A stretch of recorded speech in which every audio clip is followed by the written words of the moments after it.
நேற்றைய தினம் மும்பை அணியும் லக்னோ அணியும் விளையாடியது.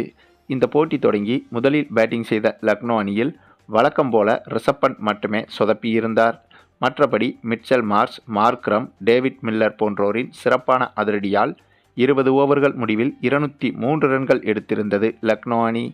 இதில் கூடுதல் ஆச்சரியம் என்னவென்றால், இந்த போட்டியில் மும்பை அணிக்காக பந்து வீசிய மும்பை அணியின் கேப்டன் ஹார்திக் பாண்டியா தனி ஆளாக 5 விக்கெட்டுகளை கைப்பற்றியிருந்தார்.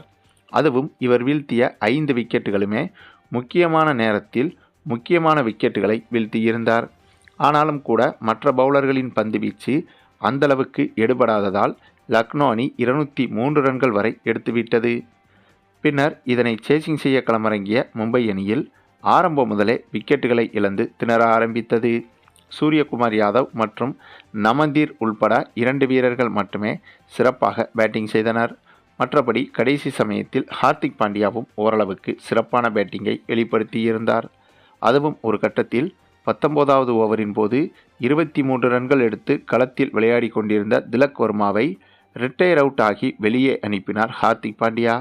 இவருக்கு பதிலாக மிச்சல் சார்னரை மாற்று வீரராக களமிறங்க சொன்னார் ஹார்திக் பாண்டியா. இவரின் இந்த முடிவுதான் மும்பை அணியின் நேற்றைய தோல்விக்கு முக்கிய காரணமாகவும் மாறியது. ஏனென்றால் வெகு நேரம் களத்தில் நின்று விளையாடி வந்த பேட்ஸ்மேனால் தான் பெரிய ஷாட்டுகளை அடிக்க முடியும். ஆனால் திலக் வர்மா வெகு நேரமாக பெரிய ஷாட்டுகளை அடிக்க முயற்சி செய்தும் இவரால் அடிக்க முடியவில்லை. இதனால் தான் ஹார்திக் பாண்டியா இவரை ரிட்டையர் அவுட்டாக சொல்லி வெளியே அனுப்பினார். ஏனென்றால் அந்த சமயத்தில் பந்துகள் மிகவும் குறைவாக இருந்தது, ரன்கள் அதிகமாக அடிக்க வேண்டியிருந்தது.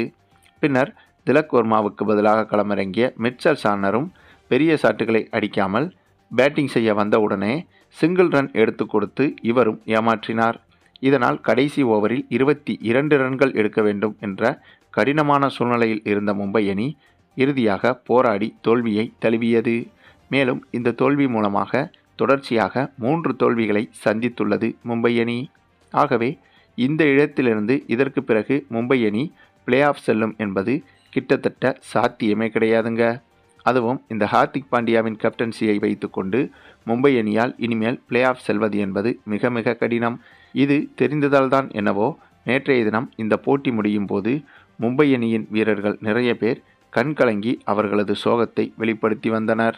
சரி, நீங்கள் சொல்லுங்கள், மும்பை அணியின் நேற்றைய பெர்ஃபார்மன்ஸை பற்றியும் ஹார்திக் பாண்டியா எடுத்த இந்த ரிட்டையர் அவுட் முடிவை பற்றியும் நீங்கள் என்ன நினைக்கிறீங்கன்னு உங்களுடைய கருத்துக்களையும் கமெண்டில் தெரிவிங்க. மேலும் இந்த வீடியோ பிடிச்சிருந்தா லைக் பண்ணுங்கள், மற்ற அனைவருக்கும் ஷேர் பண்ணுங்கள், மறக்காமல் நம்ம சேனலை சப்ஸ்கிரைப் பண்ணுங்கள்.